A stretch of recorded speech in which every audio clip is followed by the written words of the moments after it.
How's everybody doing today? I hope everybody can see and hear me okay. I went ahead and I set up my live stream today in the backyard so that we can do some live photography, right? Shooting birding in the backyard.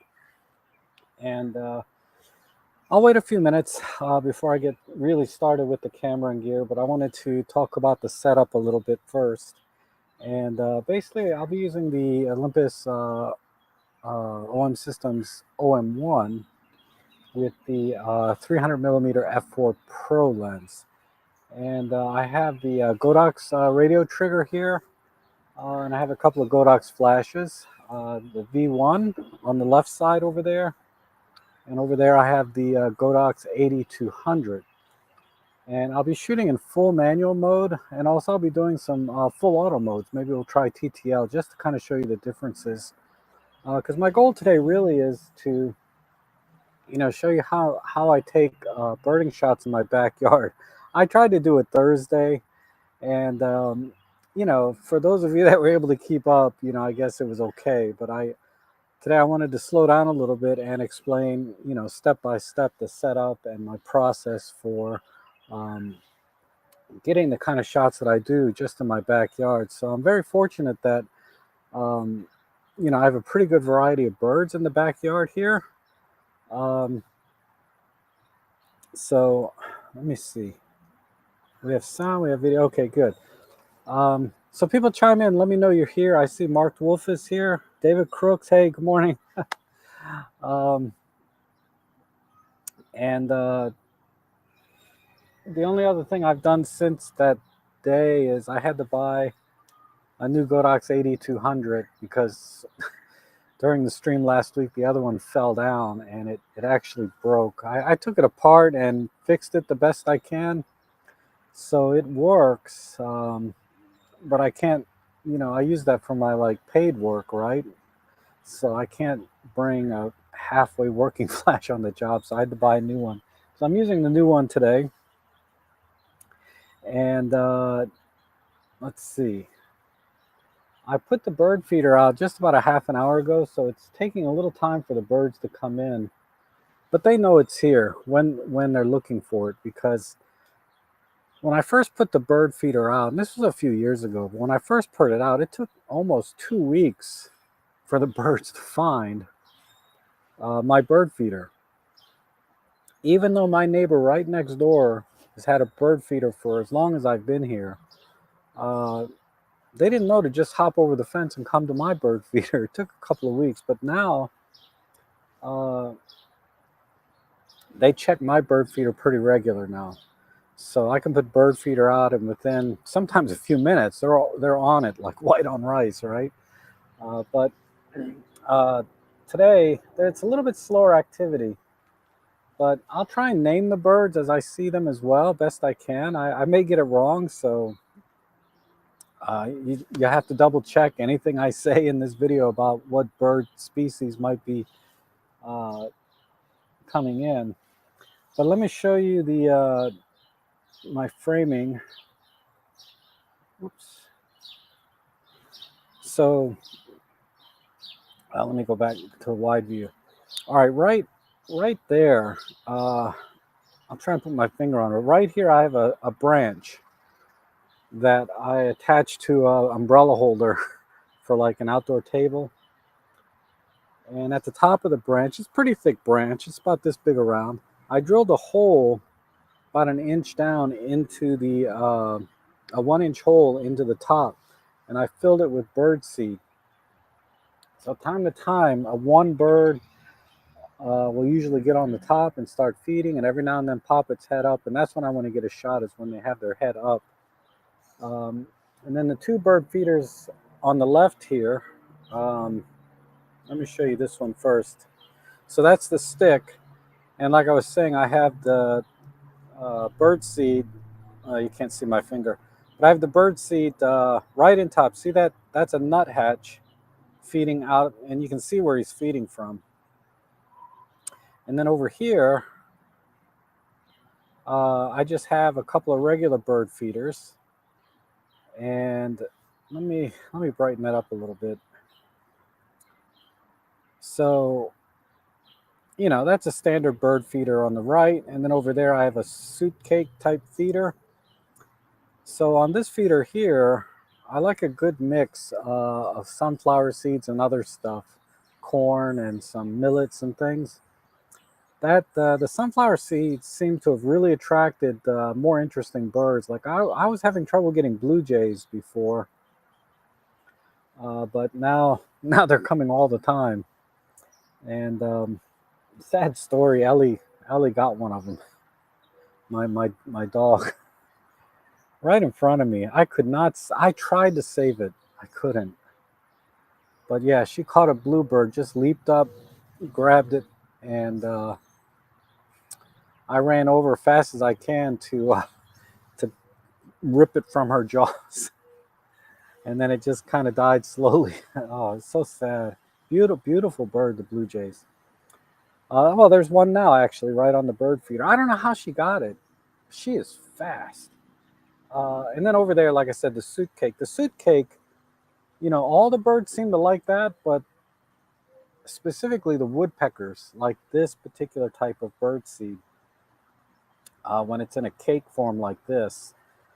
Uh, and then also right there, right now, there is yeah, that one flying around right now is a European starling, I think. I think they're beautiful birds. They're kind of considered a considered a pest bird in this area, but I think they're beautiful. They have lots of really nice colors in their feathers if you can illuminate them properly. And then over there, the red birds there that you see, those are house finches. And that bird next to it, I can't remember. It's not a blackbird, but it's a black color bird, but it has kind of a gray head. I can probably look that up real quick. I have a little cheat sheet.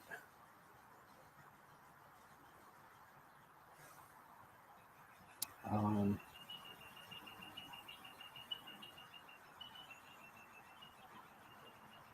let's see. Yeah, this is my cheat sheet here. Oops. Um,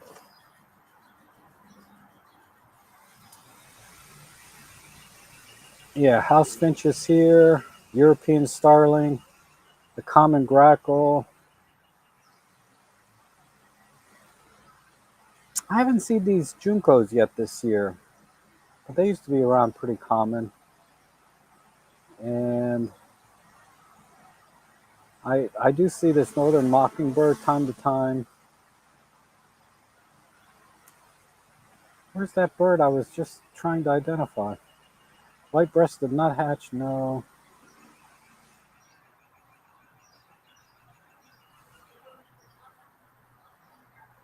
Well, it's not on this list. It's on another list somewhere. Well, okay, so be it. I can't remember what the name of that bird is. Uh, but okay, so let me go to my studio and we'll talk about the. So that was a little bit about the gear. OM1 300 millimeter f4. About the bird seeding setup and the gear I'm using for flashes. Now I'm going to be using just the regular sync speed of 1/250th of a second and not high speed sync. If I have time, I'll try it towards the end, but I need to experiment with that a little bit more before I try to use it on this setup. But I'm going to use the normal sync speed, 1/250th of a second. I'm going to start at f8. And I'll just go to the screen here. So I'm going to start at f8. And as you can see, in full manual mode, this reduces the ambient light or the exposure to -3, as you can see on the bottom right, where it says -3. So I'm 3 stops underexposed. And then I want to supplement the lighting in the scene with the 2 flashes I set up. Now the 2 flashes I set up, I'm going to adjust the power until they're I'm going to adjust the power manually from full power down to the minimum power, and see what looks best, blending the little bit of ambient light coming in together with the flash. Now, the only challenge with using flash on a cloudy day, um, as you know, lighting can change. Obviously, that may come into play. But really, the biggest challenge I found when using flash on cloudy days is the white balance difference, right? Because flash is typically standard daylight white balance, kind of a nice warm light, relative to a cloudy day, which is a very cool light. So when you take a picture using flash on a cloudy day, a lot of times it's very obvious you're using flash, mainly because of the white balance difference. I've tried to eliminate the harsh shadows by attaching umbrellas best I can, but they're pretty far away from the bird feeders, so there still will be some shadows, but hopefully not as harsh as like a bear flash without any umbrella. And these are honestly, these are the biggest umbrellas I've had. I've never needed larger um, for any of my portrait work because I'm usually in a very small space anyway. Okay, now let's see. Uh,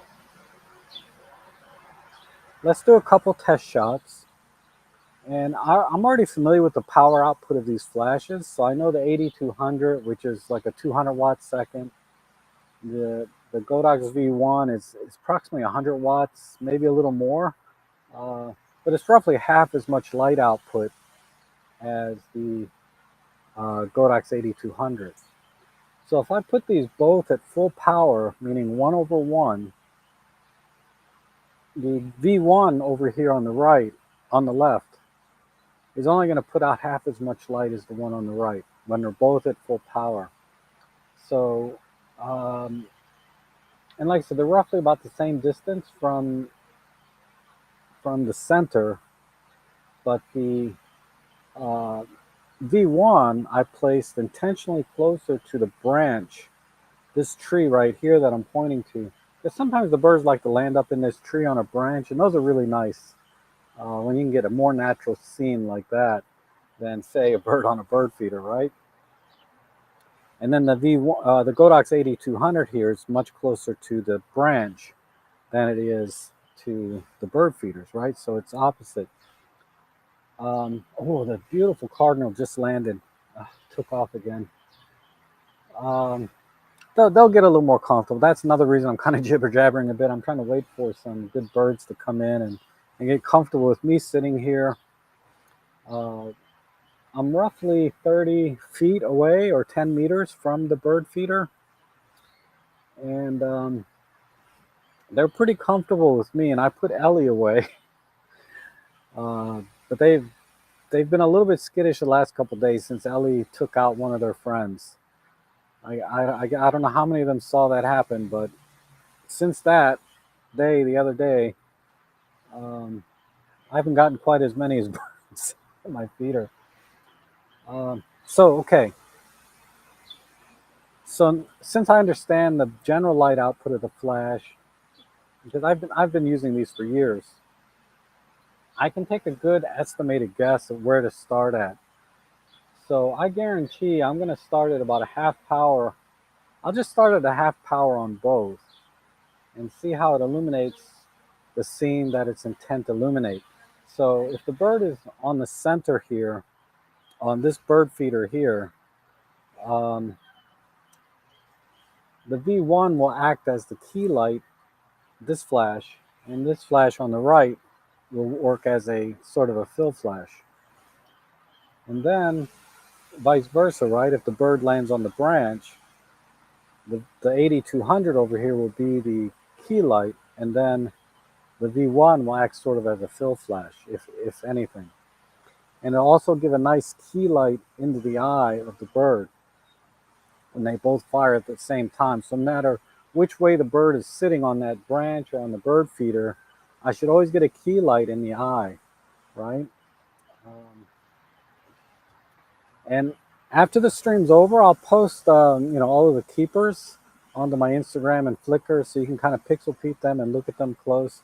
I did post all of the pictures from Thursday's stream, all of the keepers, I should say, onto my Flickr and Instagram, so you can look at them there. It's better to look on Flickr if you can, because then you can see the detail and resolution. Now, theoretically, I could take these pictures without flash, right? But I most likely have to bump my ISO up. And with flash, I can keep the ISO low, 200, 400, 800, we'll see. I'm going to start with 400 to have a little wiggle room, like one stop down, one stop up. So I can go down to 200 or I can go up to 800 if I need to. And that's still a very good range to work with in these kind of conditions. All right. Let's take a look. Let's flip over to the live view. And I forget, someone had mentioned that last week they use a tripod. And it is helpful in very fixed situations like this, particularly for the viewing audience, because then you're not going to get dizzy from me shaking the camera all around. I can just sort of pan over like this, and it's not as jarring, right? So let's start at 1/250 at the f8, and you can see it's a -3, but it's blinking. But so let's see how close to -3 we are. We're about one stop away, so this is exactly -3 EV, or 3 stops underexposed. So going to f8 would be approximately 4 stops underexposed at ISO 400. And then let me show you the other settings here. Full manual, continuous autofocus. Let's do. I'll just pick flash white balance. Not that it really matters. And then I'm going to turn this back to 0. This flash compensation doesn't come into effect either because I am controlling the flashes manually using the radio trigger on top of the camera. And I'll leave the auto IBIS on. And another thing is I can use mechanical shutter or silent shutter with flash on the OM1. But my sync speed, if I'm using silent shutter, will be limited to 1/100th of a second. So if you need to use flash, you can do it. But I prefer to use mechanical shutter. All right. Let's go.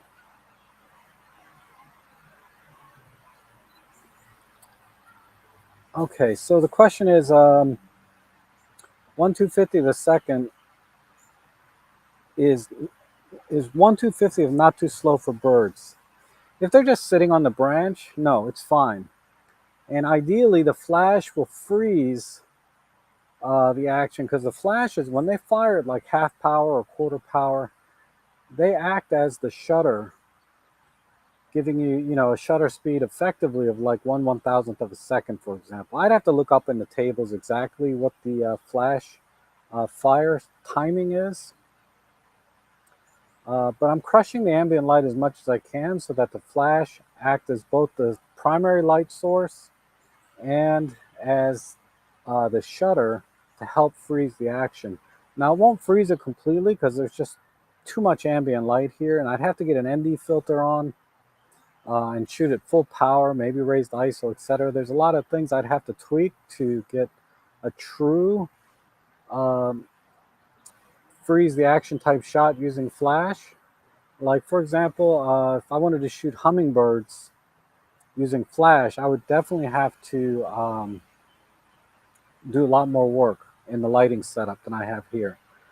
But I just wanted to show you a basic setup, and then we can build from there. Maybe in a future video, I can work with using flash exclusively to try to freeze action of the birds, particularly if they're in flight. All right.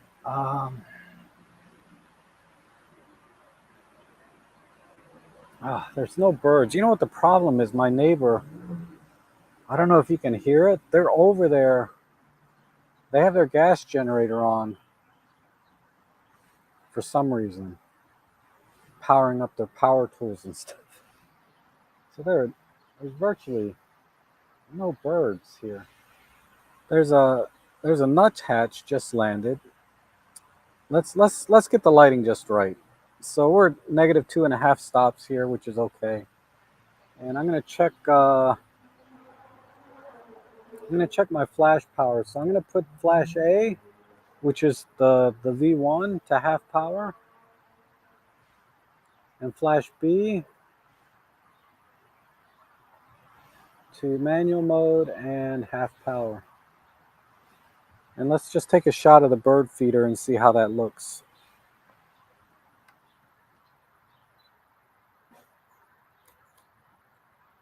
Oh, I accidentally took 2 shots. So the second shot didn't get a flash. So that's without flash, obviously, because the flash didn't fire, but that's with flash. And that feels a little bright to me. So what I'm gonna do is I'm gonna lower. So if it's too bright, I have a couple of options, right? I can lower the flash output power because I'm at half power on both, or I can lower the aperture, or I can lower the, I said ISO, aperture, and flash power. But lowering the shutter speed will not make any difference in terms of how much light will be output from the flash. The lighting will always be the same. The only thing lowering the shutter speed will do is increase the amount of ambient light in the scene, which is not what I really want at this point. I may need it later or want to do that later, but for the shots I want to do right now, I really don't need much ambient light. I just need lighting from the flash. So if I look at my settings again,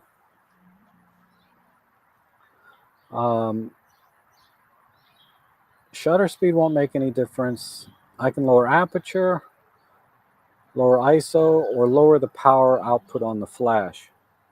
So what I'm going to do, actually, I'm going to lower the output on the flash to 1 stop, 1/4 power instead of half power on the V1.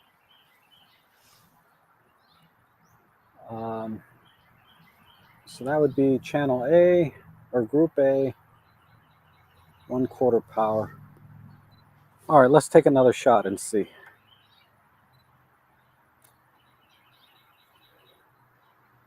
Oops. All right, that looks better to me on the left side. So if I go, let me delete this image because that's not a flash shot. Now this is the one we just took. This is the one from before. And on the left side, it's just too bright. On the right, and then when I go to the second shot, you can see, I feel like that's a pretty decent exposure right there. But there's a little bit too much light on the right. So I'm gonna just go into the group B here and just lower by 1 stop to 1/4 power. And let's take one more shot.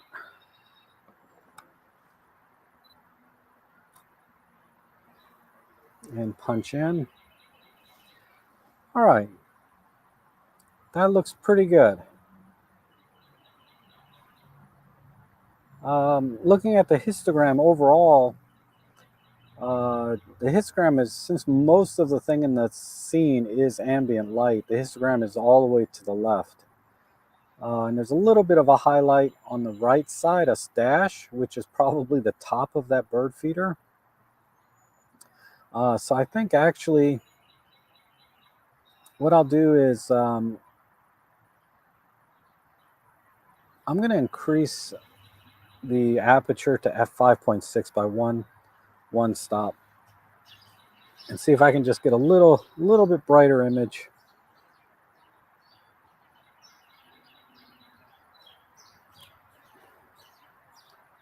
Oh, that's too much. I think I liked it better at f8.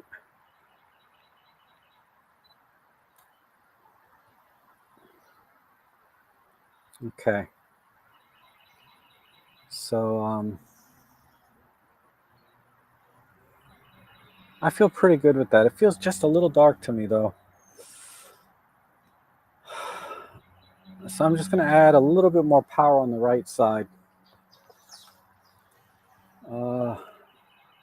So channel B. So again, we have A, B, right? So channel B. So 1/4. I'm just going to add 1/3 of a stop.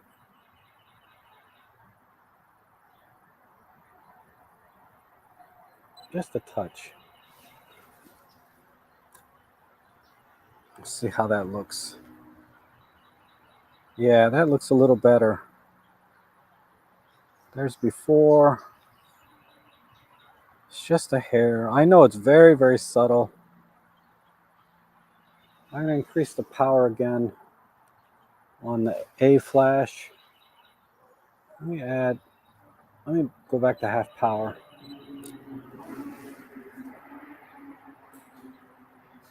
All right, that looks good. So ultimately I ended up with half power on the left where we started from, and then 1/4 power and 1/3 on the right over here on the V1. Now let's go over to the stick and see how that looks. Hopefully that's not overexposed too much. Let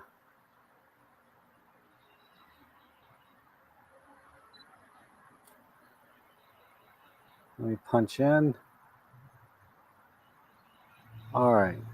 Yeah, that looks really good. Too bad there's not a bird on there, right? Okay, so oh, there's one now. Let's wait for him to pop his head up. Oh, I missed him. Shoot. He flew off and I missed him. But let's see how the exposure looks. Oh yeah, that's pretty awesome. So this is one of the nice things about using flash and controlling the way the light hits the subject. Coming from the corners and the angles like that, I get a lot more detail in the feathers and the shadows because the light's hitting it from an angle. Because otherwise, normally today, the lighting is very, very soft, right?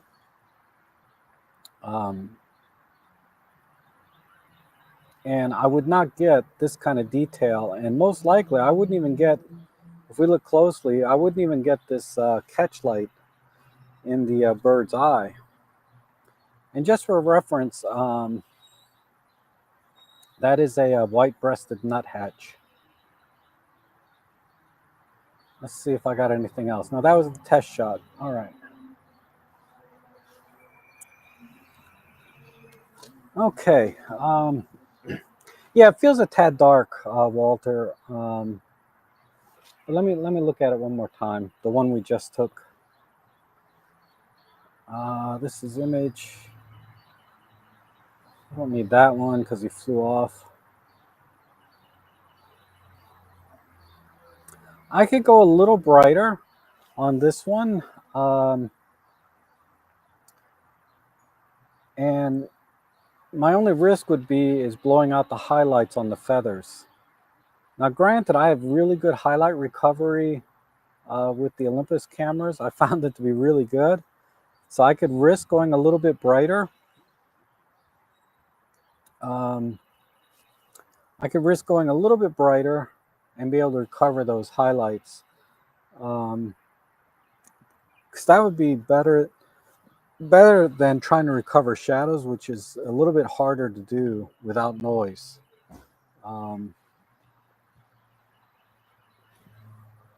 But okay. Maybe I can just rotate the aperture down a half a stop. Am I a half? Yeah, I'm in half stop increments. I can go a half a stop here and see.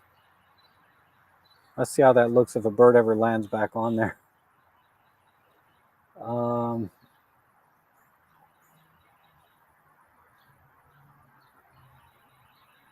And Randy says he shoot. Hey Randy, how are you? Says you shoot at 1/60th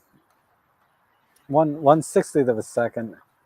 Yeah, if the flash is the primary light and there's no ambient light, it won't matter what your shutter speed is, right? If you're shooting at 1/60th of a second on a day like today or a regular sunny day, that's going to be too slow, even with flash, because the flash is, unless you're doing high speed sync and all kinds of fancy things, 1/60th of a second ain't going to cut it on a bright day.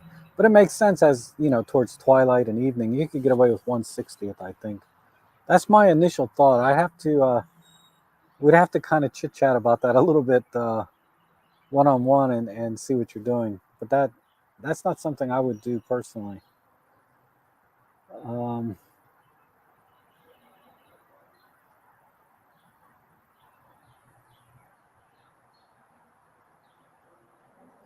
yeah, the f5.6 did blend the ambient light better with the flash, and that's something I can always add in. But rather than shooting a 5.6, what I would do is just lower the shutter speed. Because if I lower the aperture to 5.6, I'm going to have to adjust my flash power as well. And I think I got the flash power dialed in perfectly right now. So if I want to blend in more ambient light, I would just lower my shutter speed um, rather than the aperture. I mean, it'd be easy enough to adjust the aperture or the flash output by one stop on the flashes if I need to. But that's my initial thinking. But I don't know if 1/125th of a second would really, because that would be one stop. I'd have to see. We'll have to try one shot where we mix a little bit of ambient light in. Because that is something else I wanted to do in the stream is get a little better blend between the natural ambient light and the flash.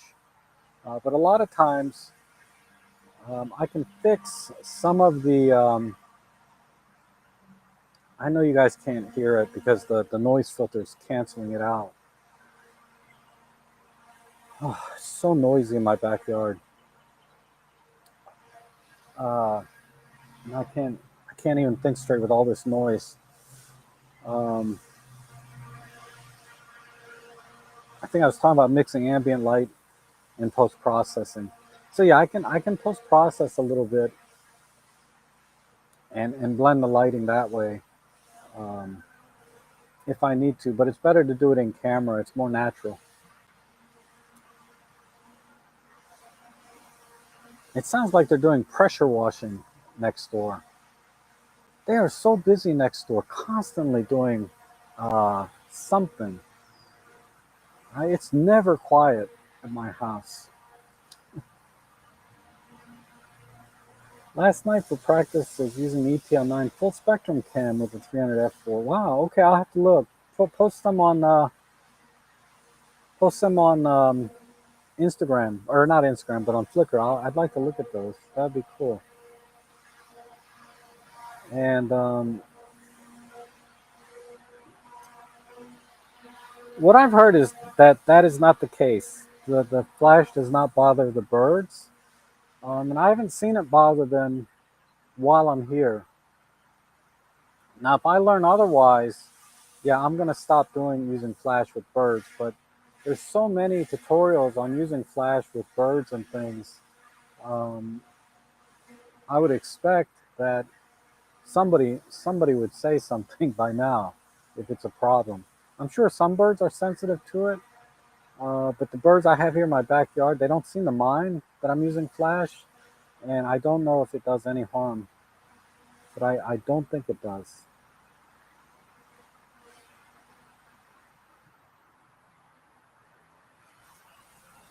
Yeah, and Druid makes a good point.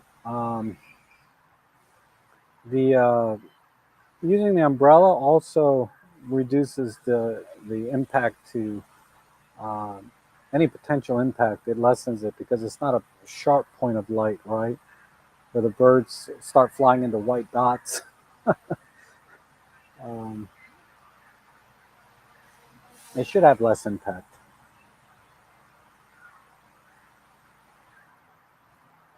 So let's go over to the feeder. Let's look at what's going on over here.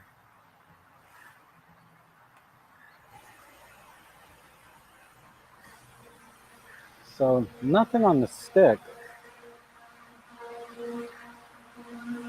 On the feeder, there is a, looks like a, oh yeah, a grackle. And oh, I see a mockingbird down on the ground. I think. I'm not sure what that is. This guy.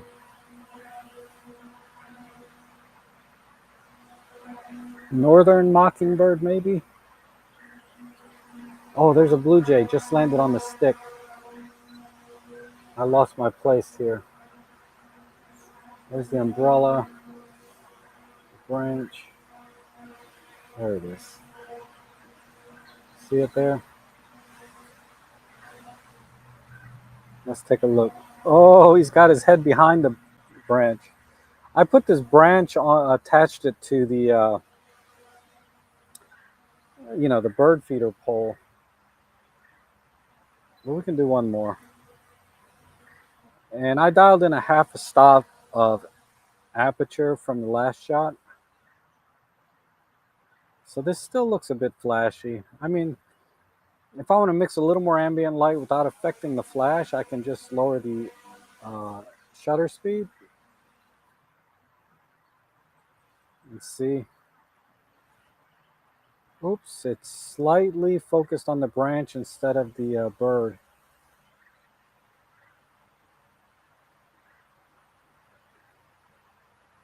So now he's over here. I'm gonna go back to, let's do this.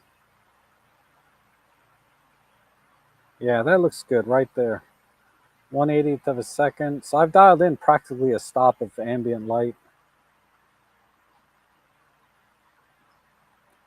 Oh, too slow.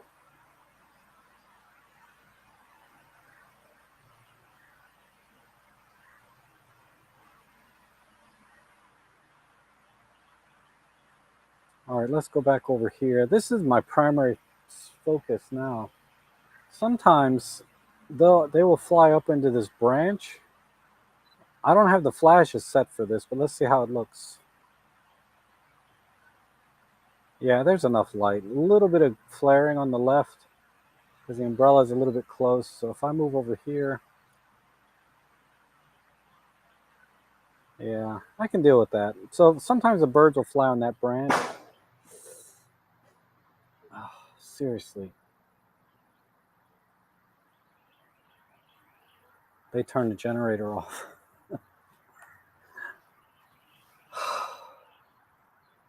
The best time to do this is probably on a Thursday or during the week because they go off site and do things like what they're doing at their own house, whatever that is.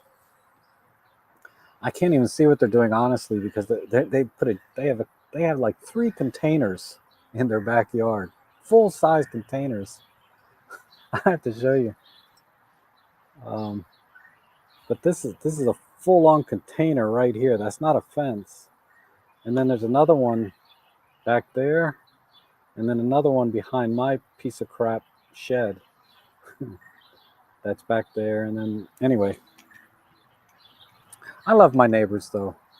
I mean, they're working, so I'm not going to give them any flack. If they're working, making an honest living, I don't really care how much noise they make. But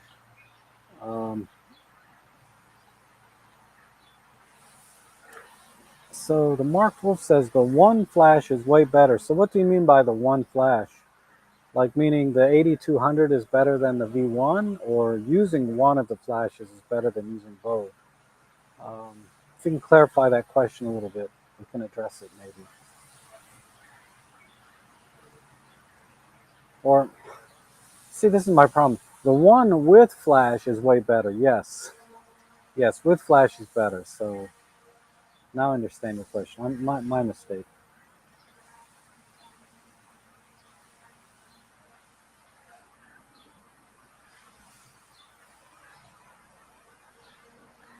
All right, the blue jay is back. He just landed on the ground over there. I don't know. He's right there. Oh, he just flew off.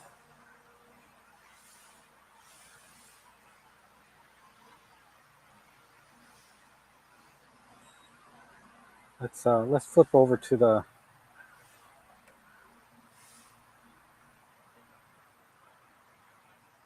I did cut the grass, but man, like it's already. I don't think I got enough light on the ground, but let's see. Oh yeah, almost enough. Let me just lower the aperture. There we go. Oops. Focused on the grass. There. That should be a good clean shot.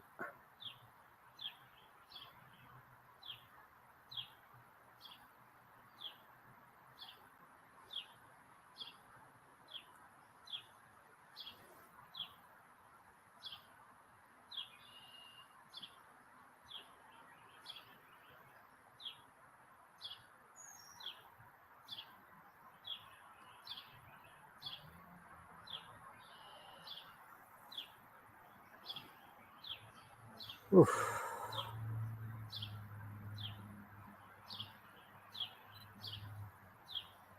Let's go back over here. Not much activity today. Like I said, I think it's the noise next door.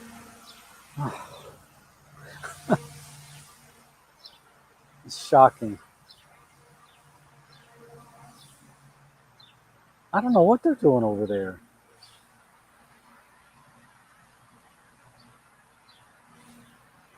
I don't get it. Okay. Oh man, I'm really sorry, guys. There's not many birds out today. I mean, there's a blue jay that comes in every now and then.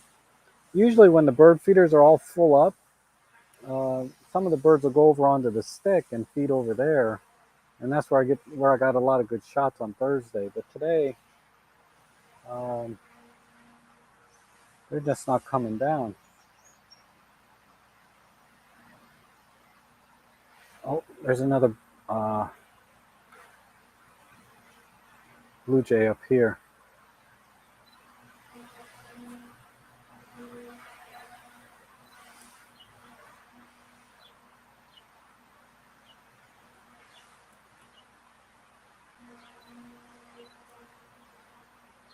Ooh, it's too bright.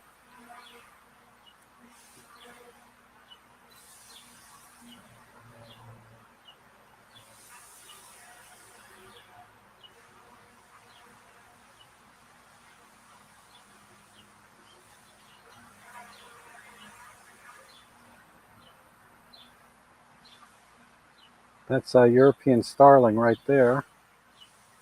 That definitely needs a little more light.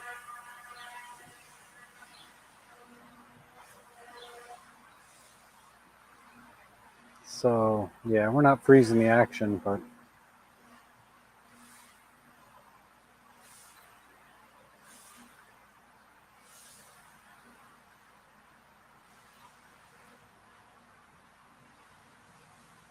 yeah, that's a really pretty bird, I think. These starlings.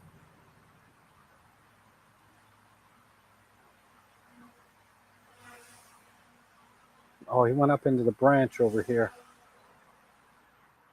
Oh, he's gone.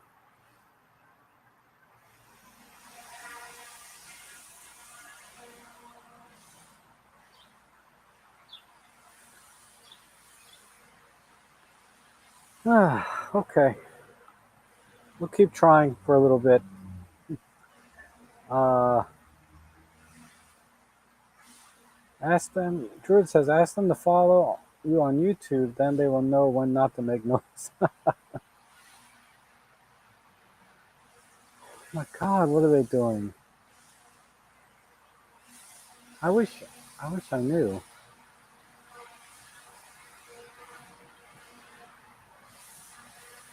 I can't tell.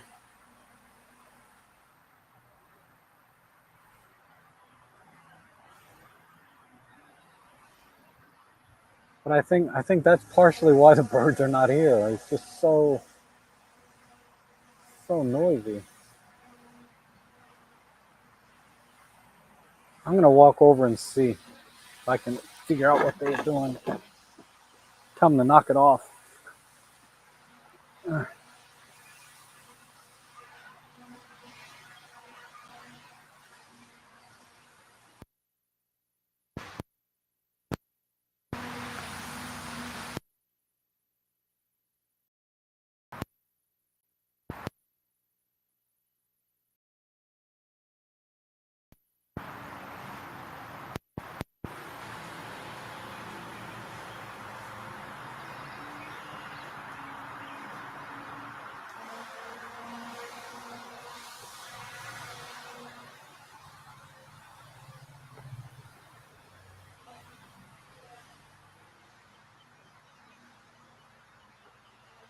I can't see it from here.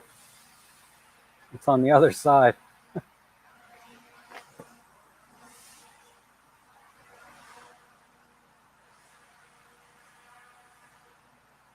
Um, all right, so we'll wait a little bit for the birds to maybe come back. Let me frame up my shot.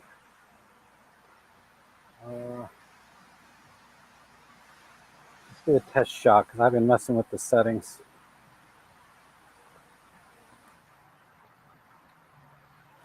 Yeah, I need to go back to.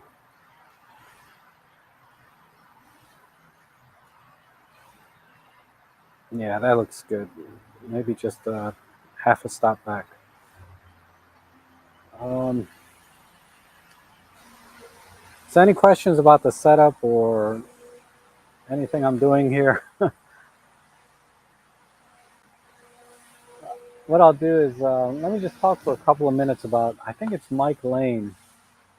I watched a video where he talked about. It just came out, I think, yesterday, where he's been doing these videos of comparing the Sony A1 with the 200 to 600, I think, lens he has, versus the Olympus OM1 with the 150 to 400. I think that's the lens he has.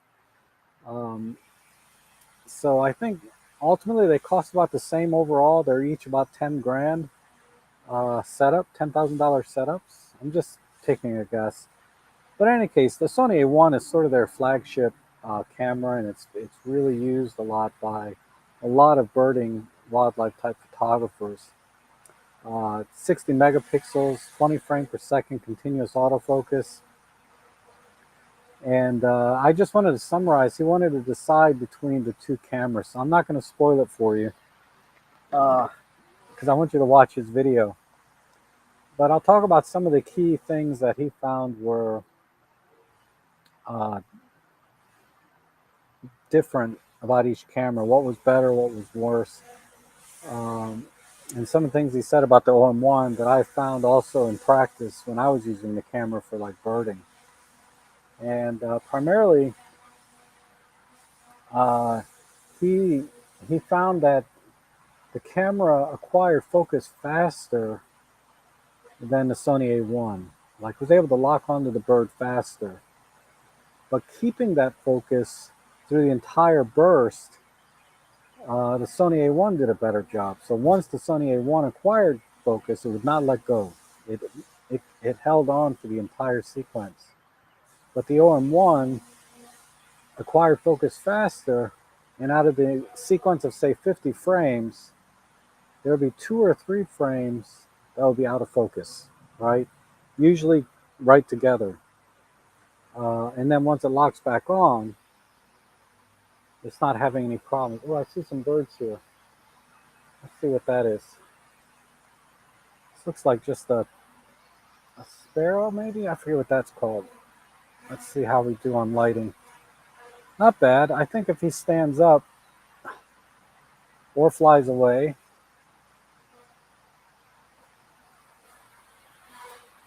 but yeah, that's what I found is I'll be doing a burst shot, and depending on how fast the bird's moving or where it's flying, lighting, all the different things, right?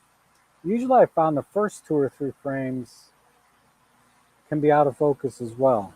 Not all the time. About half the time I found that it locks on, but the first couple of frames will be out of focus. Then there'll be out of, say, if I do 50 frames, there'll be another group of 2 or 3 somewhere in the middle randomly before before the burst is over.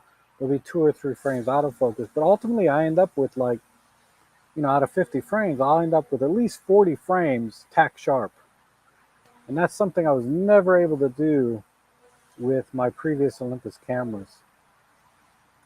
Now, on the A1, the fact that it takes a little bit longer to acquire focus just means you have to anticipate a half second more, right? But the other thing is it only shoots at 20 frames per second with continuous autofocus versus you can get 50 frames on the Olympus. And ultimately he ended up with more shots in focus, right? Because if it's a 1 second burst, he's got 40, if it's like my experience, 40 out of 50 frames in focus versus a 1 second burst on the Sony would be 20 frames in focus. So he's getting more keepers with the OM1 ultimately, just on that. The other significant advantage the Olympus had was the Pro Capture feature, which right now I think the only other camera that's doing that now is I think the Z9 with the new firmware, but I'm not familiar with how that one works exactly. But on the OM1, you know, you can do a Pro Capture where it pre-bursts, pre-buffers the shots, and then saves everything after you push the shutter button. And that's how I've been getting a lot of my bird shots where they're leaping off the branch and things like that. And that's something the Sony A1 cannot do. You have to be quick on the draw to get those kind of shots. Um, so, just no birds over there.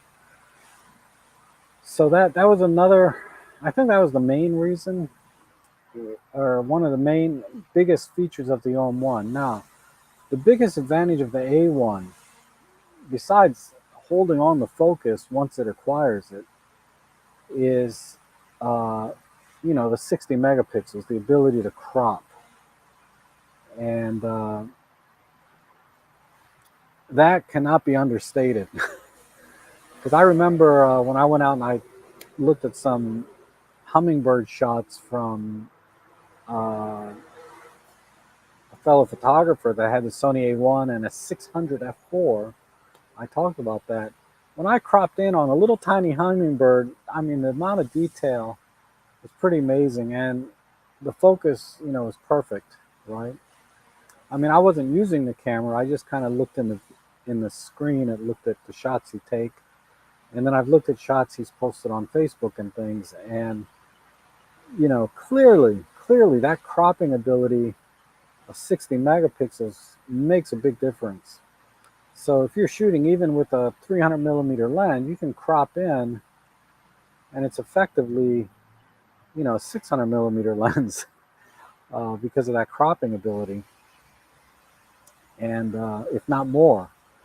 So that was definitely a big plus. But I think if you can frame the shots properly, you know, filling the frame with the bird as much as you can, like even with the shots I'm doing here today, I'm only framing maybe 5% of the frame with the bird, but I'm still getting really good detail. Uh, you know, I think, yeah, maybe almost 10%, because a lot of the images I posted on Flickr, I think, were only 1 or 2 megapixels. So 5 to 10% of the frame is just the bird, and the detail is still really good. But just imagine, you know, with a 60 megapixel sensor, right? So that was a huge advantage. So I'm not going to give any more spoilers to that video from Mike. I believe his name is Mike Lane. Go ahead and watch the video and see what he decided to keep his A1, which he's been using, I believe, for several months, or to switch over to the OM1 system. I thought it was a great video.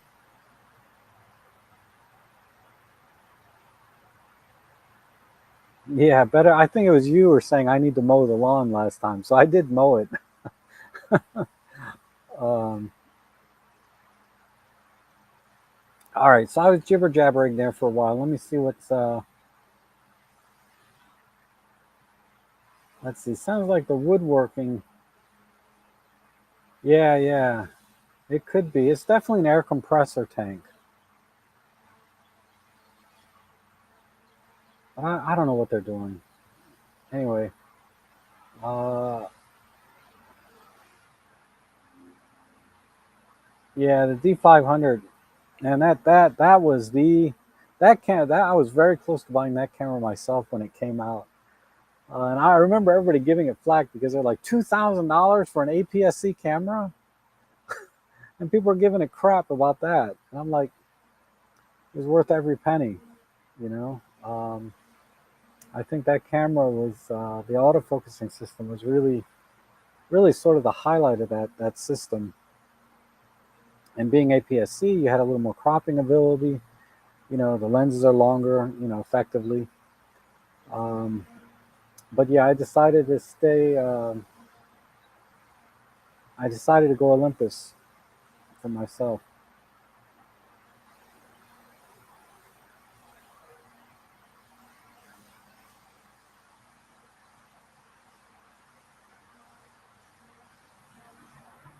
Yeah, I'm not going to have any chance of getting the moon tonight. It's going to be cloudy all day, all night. We're going to have really some severe thunderstorms tomorrow. I'm debating if I should go out tomorrow and do some lightning shots, right? Using the live comp.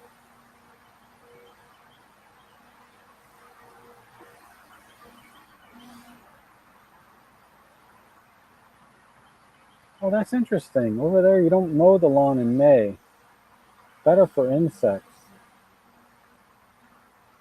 Oh, that's interesting.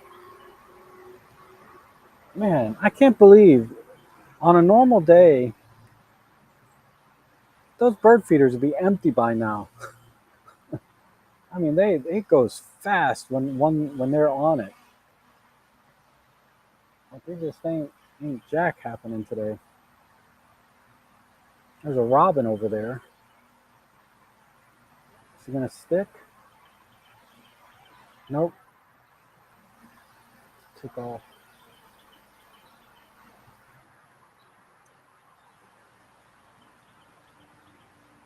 Yeah, you can't tell the difference between the two. Yeah, I think they're both 20 megapixel sensors, right? And if you have good glass on them, you should get pretty much the same results.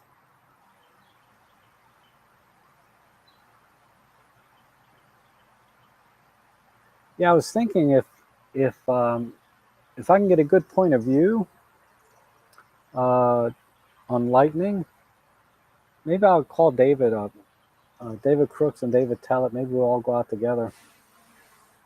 Because all the way down Mount Vernon, on the way down there, there's a lot of beautiful places to stop and get a nice wide vantage point over the Potomac River with the lightning.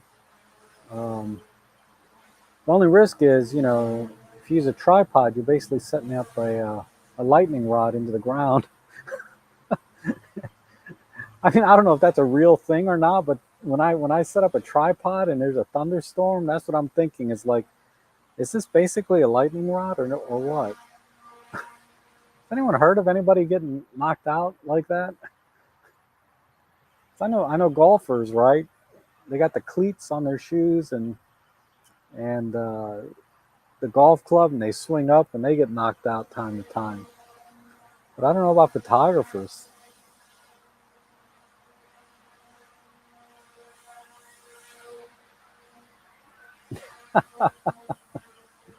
Yeah, bring a 9 iron and the camera, right? How you doing, Lauren? I did get your email. It wasn't this week; it was earlier this week, and I did go through your photos. I just didn't comment on any. God, you always got nice cars out there in California. And also, I don't know if Jeff Painter's still here. I did get your email and I'll reply to that. I didn't get a chance to reply before I set up the stream, but I got your email this morning. I'll reply to that. Oh, I hear something.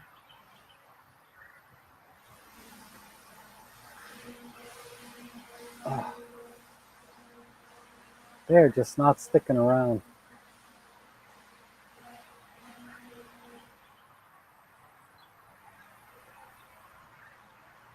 All right, here comes a cardinal. Let's go back to the live view. Oh, Randy, you're gonna. Oh, your Murata's going to a show. There is a car show out here next week. Oh, the nuthatch is on the stick now. Let's see if we can get a nice portrait of the nuthatch. Oh, come on. Why? Why?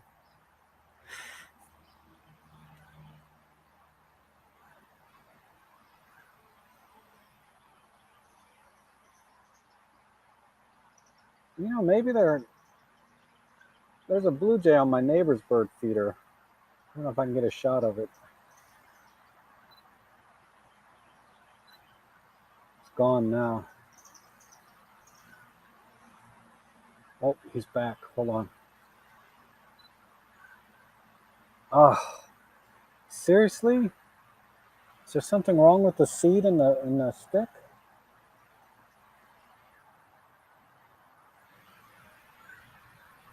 And all right, there's the Starling. Let me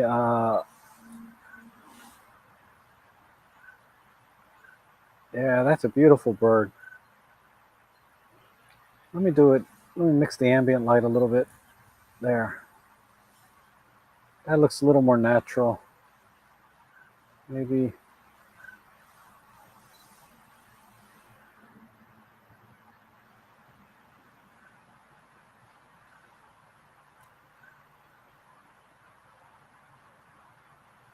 I mean, when you catch these birds flying, they are really, really pretty birds.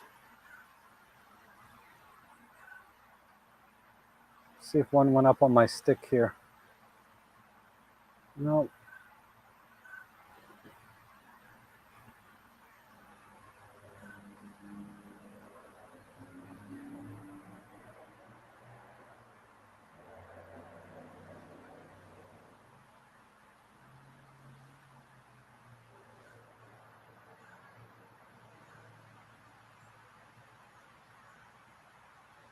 Just one of these little birds here.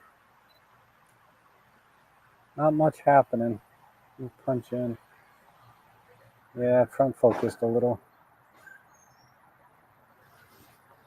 Ooh, Jeff! Wow, one of your friends got struck twice, huh? Wow.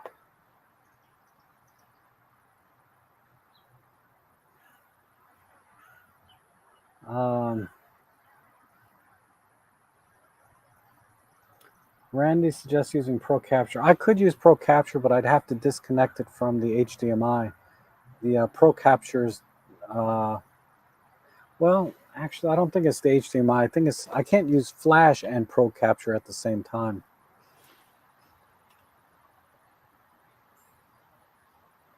So let's try Pro Capture without Flash.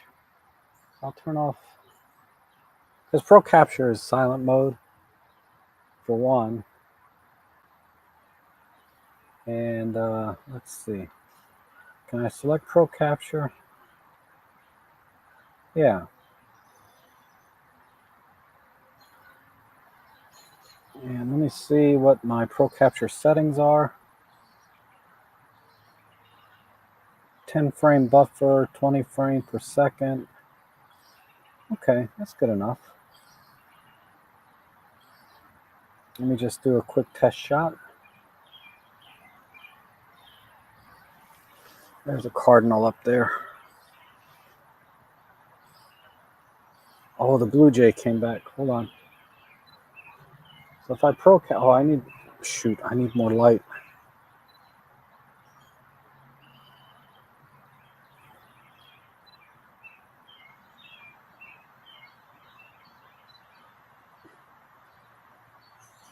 I'm gonna get him flying off this branch. So I believe Pro Capture is running. Oh, he just hopped. That's not flying. Let's see if we can get him to fly off of this one. Oh wait, this is better. On the stick, if this bird flies off, it's just not detecting the bird. It's just too small.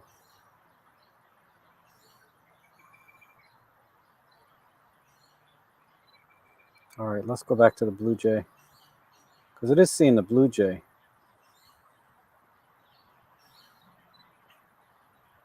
Kind of. Let me check the exposure from the previous shots. Yeah. Oh wait, you guys can't see what I'm seeing here. Hold on. Sorry about that. You're just looking at my ear.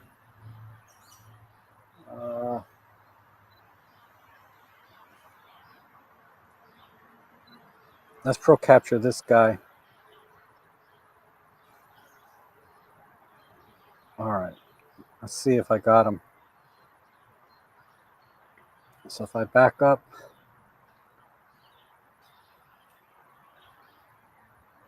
just barely.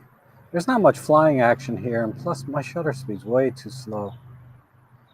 So let's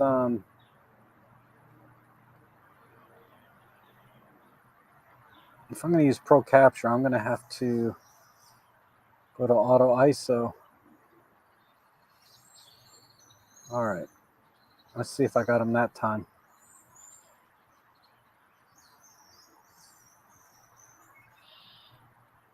Yeah, that one right there. See in focus? Just, yeah, close enough. All right, let's go to 1/2000th of a second. Oh, the nuthatch.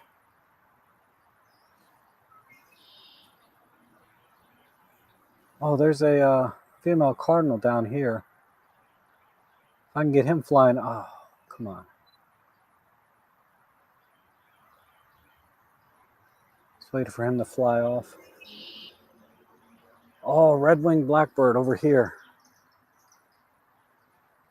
Oh, he took off. Nope, he's still there.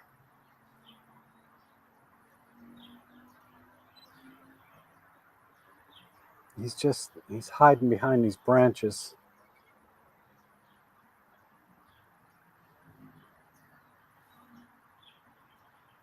See him right there? He's hiding right there. But I can't lock onto him.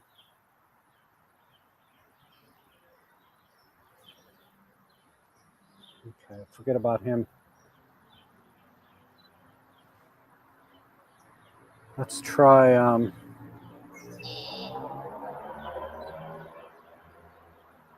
oh, let's get the starlings flying. Oh, I wasn't paying attention there.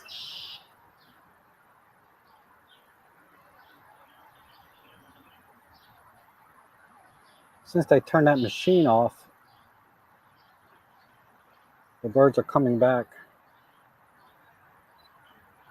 There's the red-winged blackbird I told you about.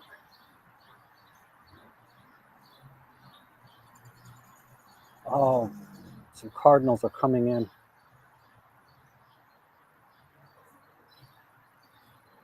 See, once they turn that machine off, man, now they're coming. A beautiful red cardinal here. And next to him is the female. And then the red-winged blackbird is over there.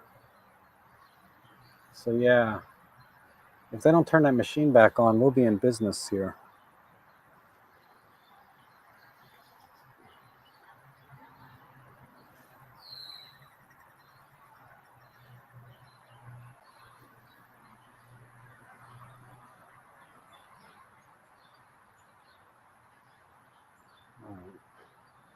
I was reading the chat and not paying attention. See if I can get this one to fly. All right, any luck? Let's check. Did I get him? Oh, he's all out of focus. I had the right shutter speed and everything, but I think the problem was I didn't have it. Yeah. So you can see from the first frame here, the camera didn't have the bird locked in. It was just too small in the frame. So that's why I didn't track it all the rest of the way. And let me crank up to 1/3000th of a second. All right, the red-winged blackbird is here. Let's get him. I'd like to get a flash shot of him rather than a pro cap.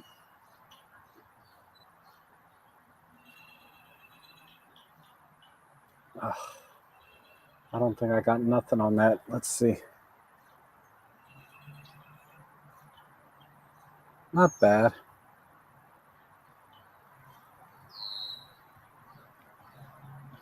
That's cool.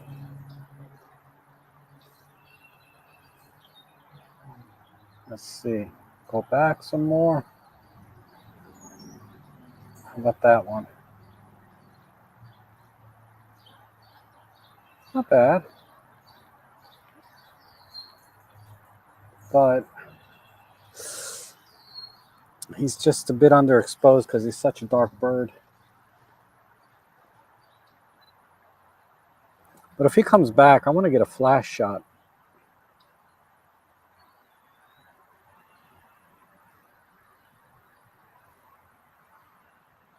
There's a house finch. See if we can get him flying off.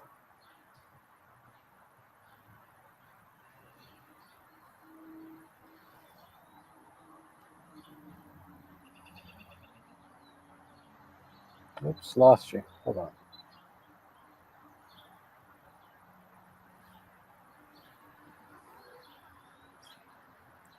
Oh, the female cardinal's back. Okay, now I got a lock on him. Or on her, I should say. Any luck? Nope, I'm losing her now.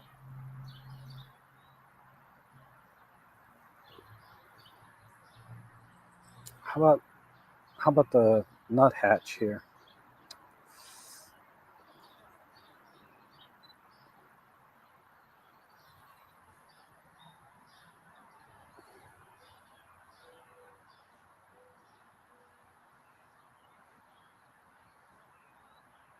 Come on, why don't you fly off?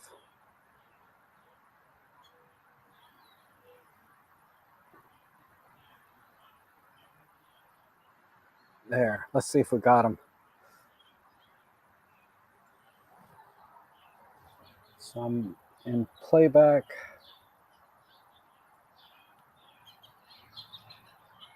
All right, got one there. Nice. Haha. That's definitely going on Instagram.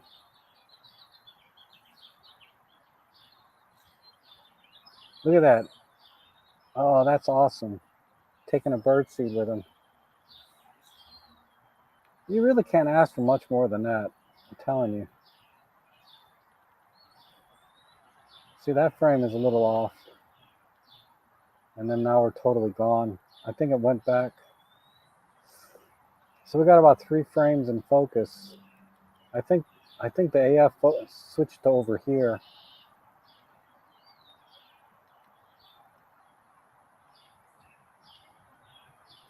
Once he lost focus on the nuthatch.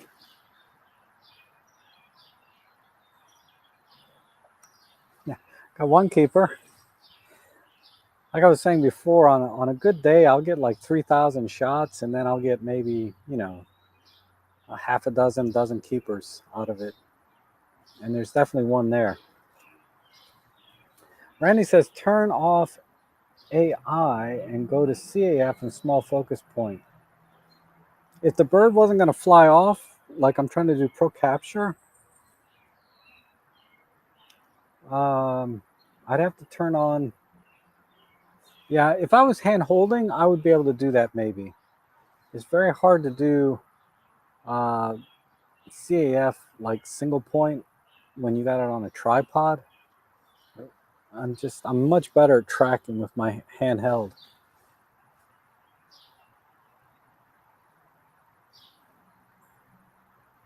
Yeah, pro capture is awesome, right? Oh, David Crooks, you're still here. Huh. You didn't have anything scheduled this weekend. I mean, it rained and stuff anyway, but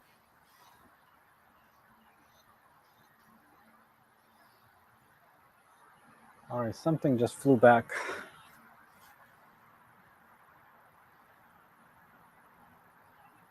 The nuthatch. I'm gonna check the food in the stump, in the stick. Tripod with CF. No, I I I I think in practice, I don't know. I've never shot like that, Randy, since I got this camera because the tracking is so good. The bird detect. Um, and I didn't do much birding with my EM5s or EM1s. I'm gonna check the seed in the stick.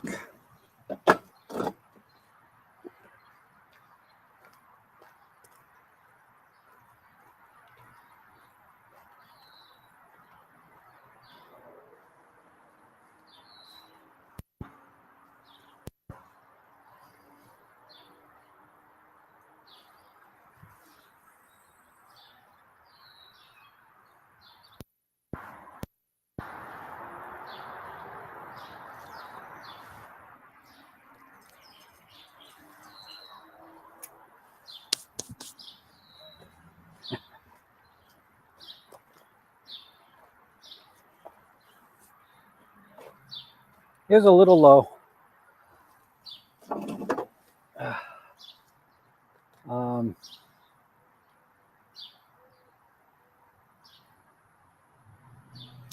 But what Randy's suggesting is doing this, right?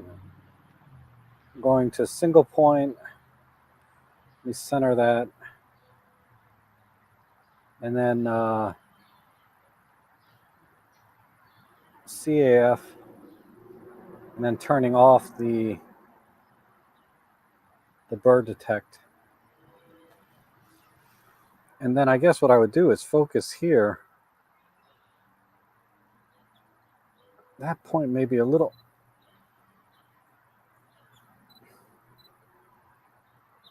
See, I'm not as good with this. Oh. Let's see what I got.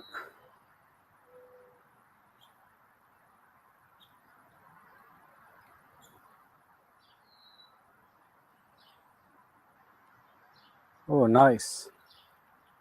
Not bad.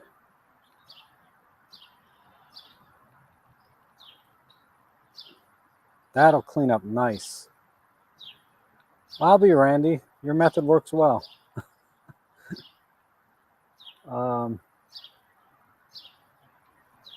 Looking good.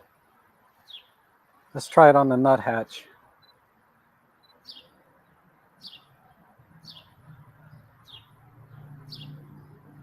Fly. Oh, there's two of them. All right, let's see what we got that time.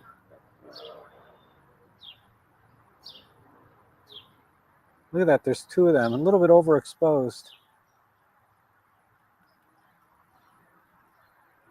Ooh, that looks pretty good, except the bird feeder's in the frame. How about the one coming in? Oh, he's not in the frame yet. So, nice.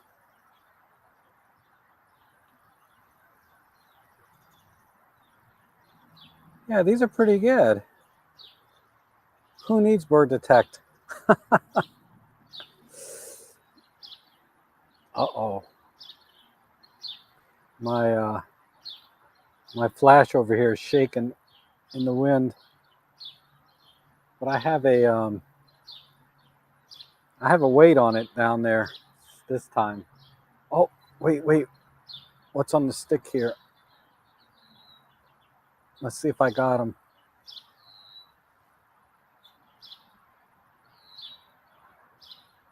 Did I get him or was I too slow? Oh, it's the nuthatch.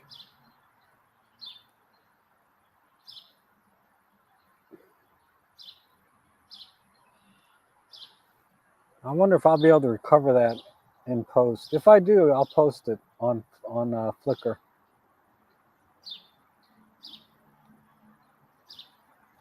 How about up here?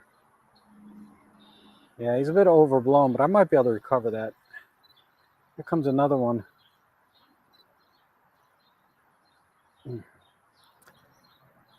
I need to increase my shutter speed or something.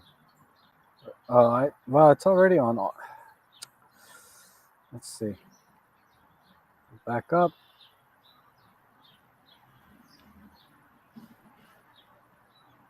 Yeah, these would be keepers, but they're overexposed.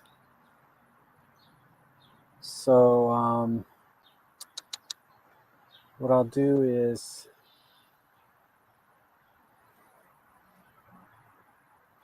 I'm going to go back to my normal bird detect style. Although I'm getting some good shots with just CAF.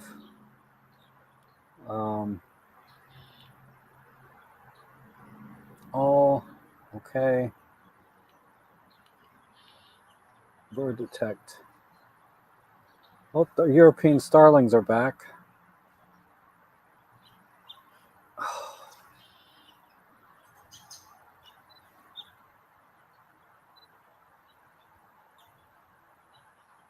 If I can get them flying, this would be awesome. Dropping to the ground doesn't count like that one just did.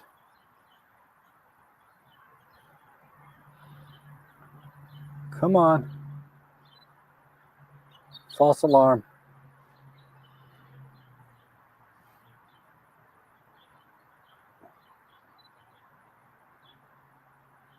All right, let's see what we got. Any keepers in there? Oh, they're a little bit out of frame.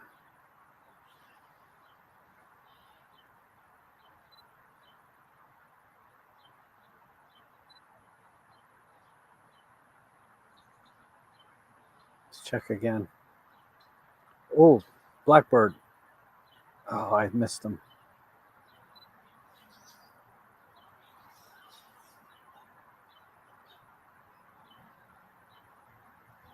All right. Now I'm getting action, like I said, because my neighbor. Did I get the Blackbird? Just barely. Oh, let's go to, some sparrows there, or finches. That might be all right. Let me see. I think it was this one. Yeah, these are nice. But yeah, he's just a little out of frame, unfortunately.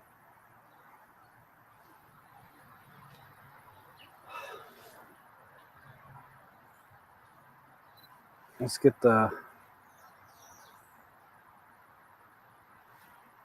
see what we got that time.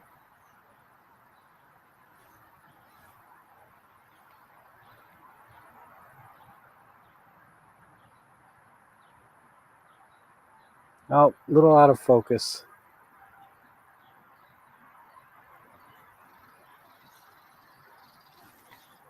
So I need, that's why I was shooting at f8 before. I was getting better depth of field.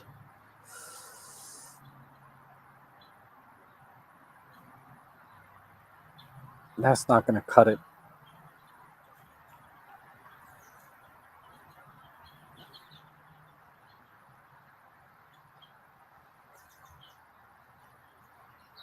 I lost my,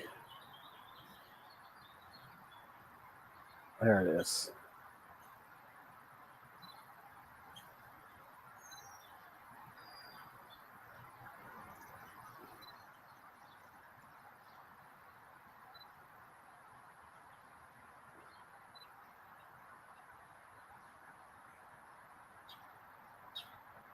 Ooh, what's that? That's a finch. Thought I discovered a new species. All right, we might have got one in that sequence. Let's see. I'm using the, hold on, I'll answer you in a second, Plato.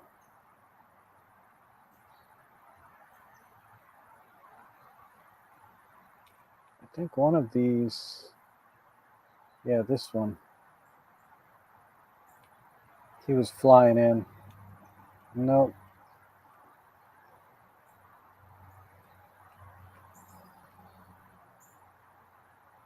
Nothing there to keep. But I'm up to like 600 pictures now that I've been using Pro Capture. If I keep going at it. Yeah, let's see, that's way back. How about that one? Ooh. There's some guys on the stick here. Did I get them?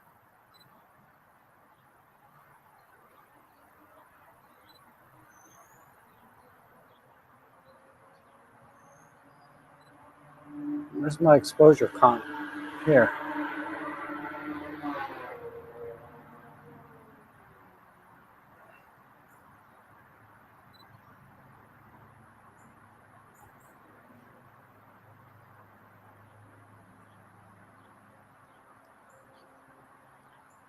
You gonna fly?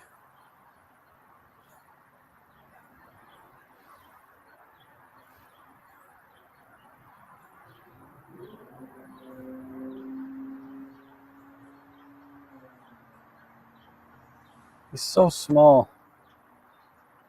I think that's another house finch.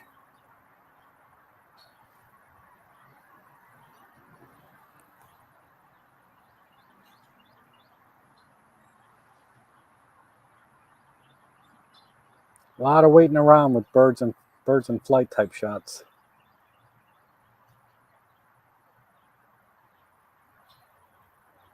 Play-Doh. I'm using the Pro Grade UHS2 V90 card, 256 megabyte.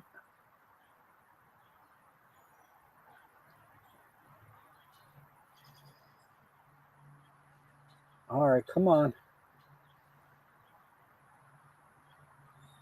You're gonna fly out. Let me go up a little bit. Hopefully, you'll fly into the frame.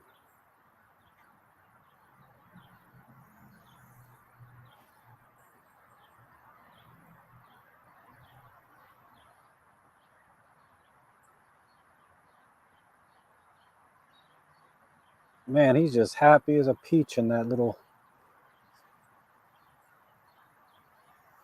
pocket I created there.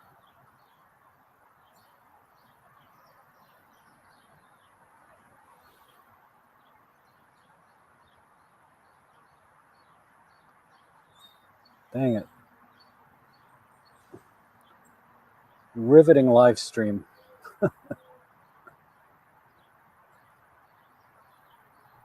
Come on.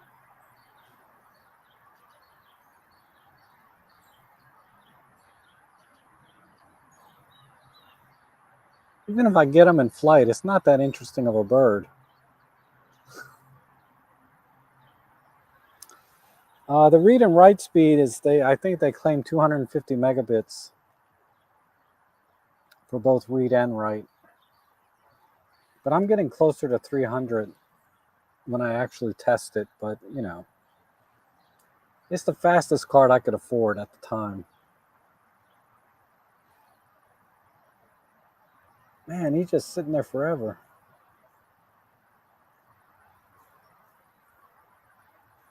This is what we'll do instead. Let's do high-speed video. Oh, I can't do it. Maybe because I'm in the wrong mode. Let's see.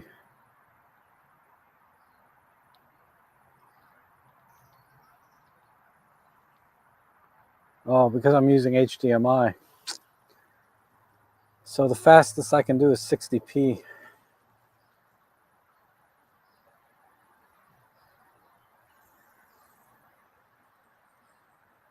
But let's detach the HDMI. I'm going to try and do full HD 120p or 200. Let's see, what is that? What's the fastest I can do? 200 frames per second. All right. Ooh, dang it! I forgot to hit the record button. All right, let's go over here.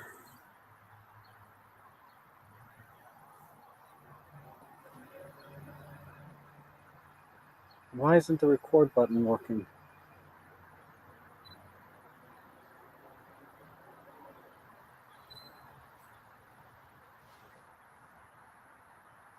Go to the button menu. I must have changed the record button function.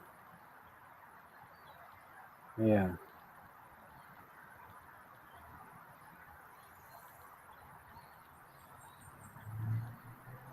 Okay.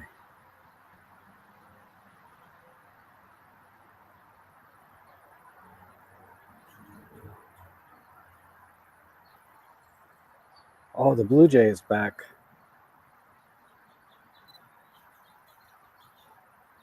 So I'm recording the Blue Jay now at 100 or 200 frames per second, full HD.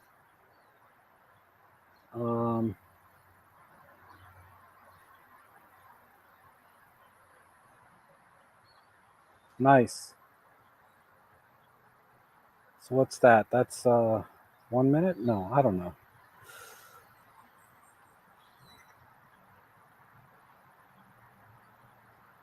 Oh, it's a beautiful red cardinal just came in over there.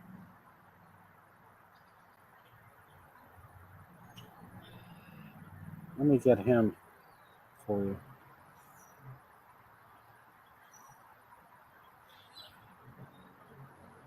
He is right there. Can I refocus or not? Nope.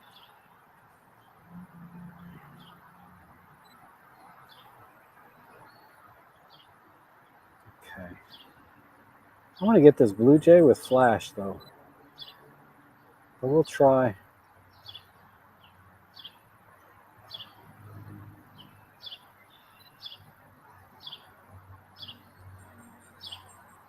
We'll capture.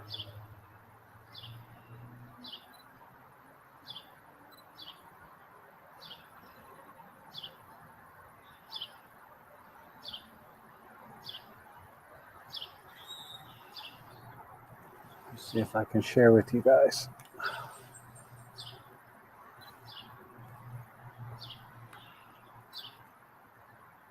See these two? They're gonna start fighting.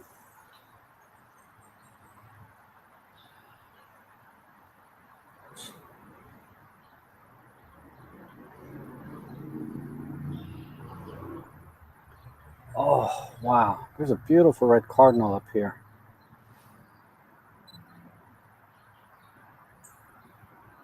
I'd really rather have a flash shot.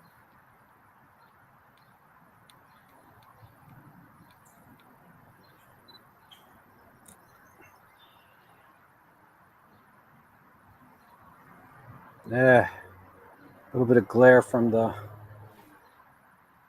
He moved up here.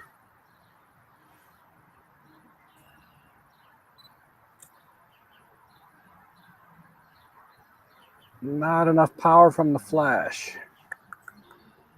It's just too high up. Even if I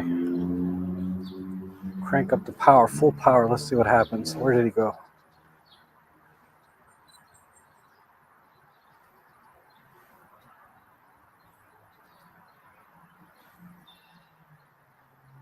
Oh, he left.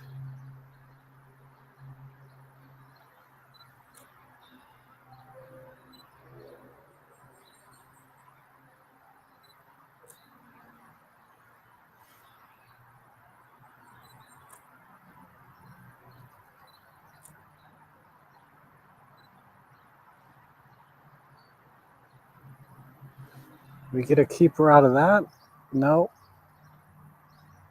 No. Let's see. Not bad.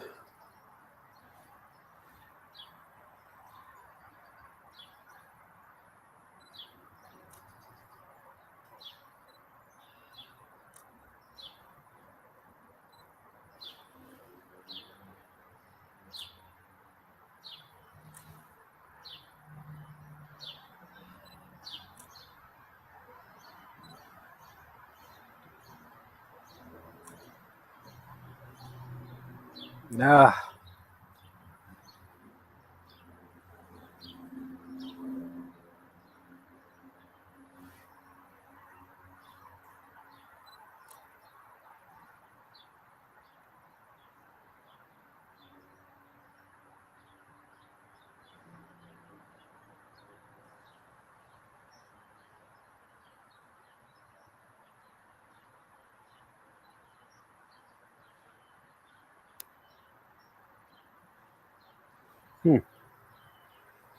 Okay.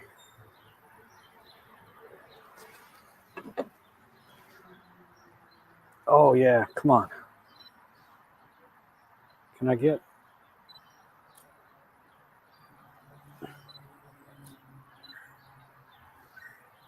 Let's see if I got a keeper out of that.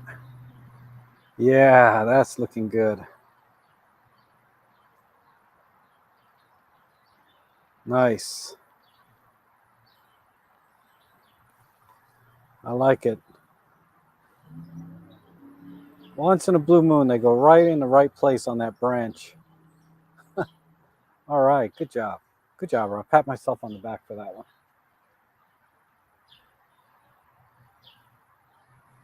Ooh, red cardinal's back. Where?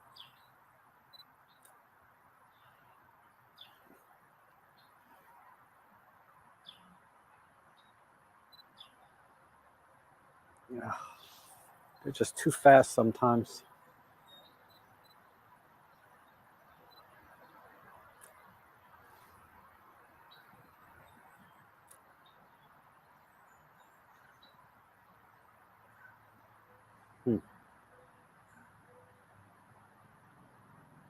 There's a squirrel up there.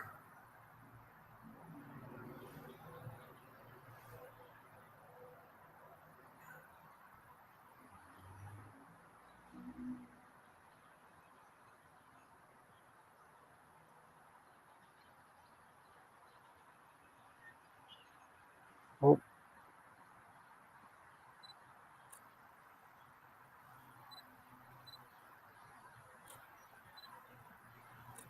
Oh, too slow. Let's see what we got that time.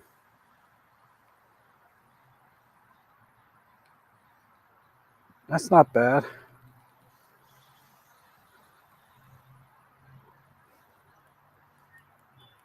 Oh, out of focus.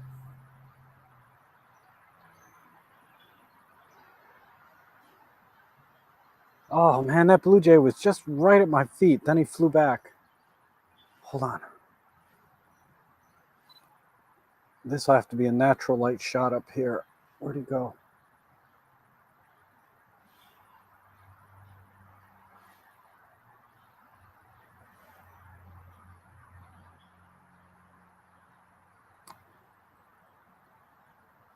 Is that a wood? No, that's a nuthatch.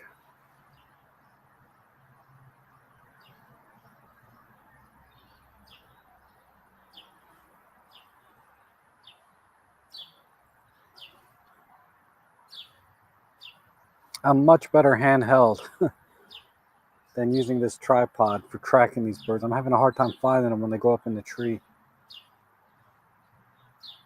Where's the base of the tree?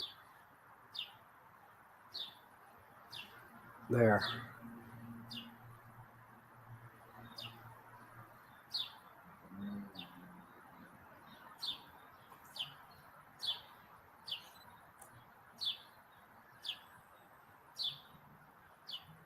Oh, these two blue jays are fighting. That's what it is.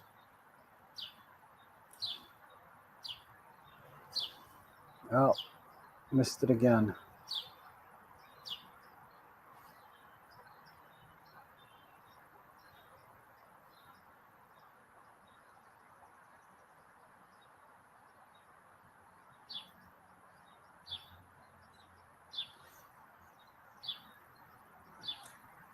Oh.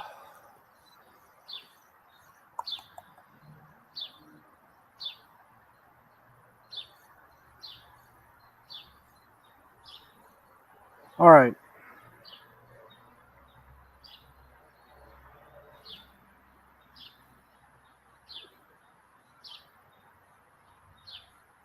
I think I'll call it, because the light has changed quite a bit now. If I take a picture of this stick, how are we doing? Yeah, I'm gonna have to make some adjustments. Let's do F8.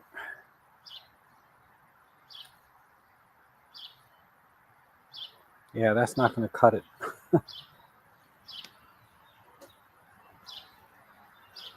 So, at this point, the light has changed quite a bit. It's much brighter now, so the flash is, I just don't have enough power. I guess I could try high-speed sync at this point, but then I need an ND filter.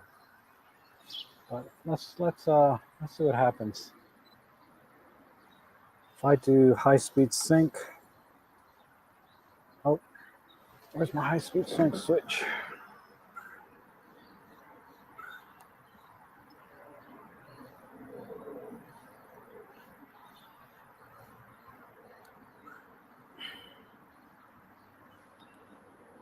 All right, now I should be able to go higher.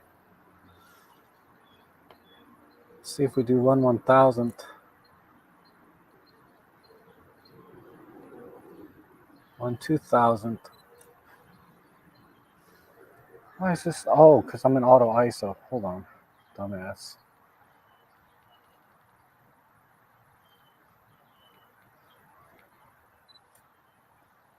All right, that's what I was expecting.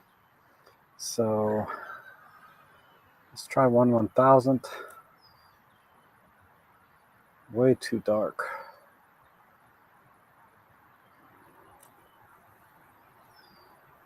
The problem with high-speed sync is it kills the light. and for some reason my one flash stopped firing. Let me see.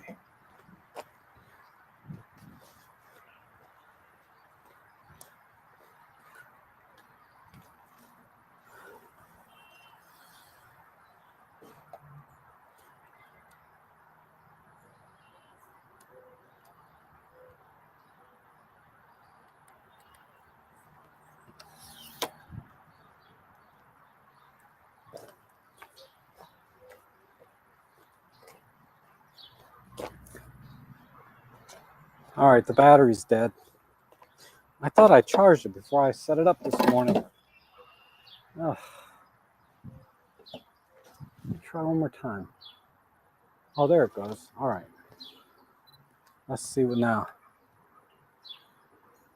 I mean, the battery shouldn't be dead. Where's All right, we're getting there. So full power there, full power there. F8, let's do F4. All right, good. Good exposure now. A little dark, but you can just come down. That looks good.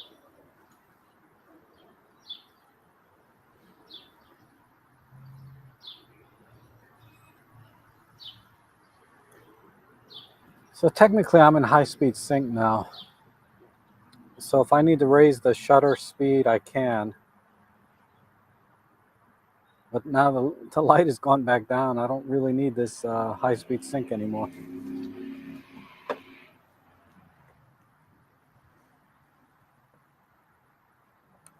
All right, everyone. I think I'll just call it. There's just not many birds out today. But it's, we might have got a couple of keepers, right? I'll post them on my Flickr and Instagram. And hopefully this was a little more helpful or easier to watch than the one I did on Thursday. I'll practice a few more times and try and get this right. And I'll see if there's a way I can set up live streaming more out in the field rather than just in my backyard. Because some people find it helpful as I try to problem solve while I'm in the field. And because you just never know what kind of situations you run into sometimes, right? But I appreciate everyone coming in today. It's good to see everyone. Thanks for watching, and I'll be back probably Thursday, but I'll try and crank out some other videos too. You know, like I used to do. I have a couple ideas I'm putting together. So thanks again. We'll see you soon.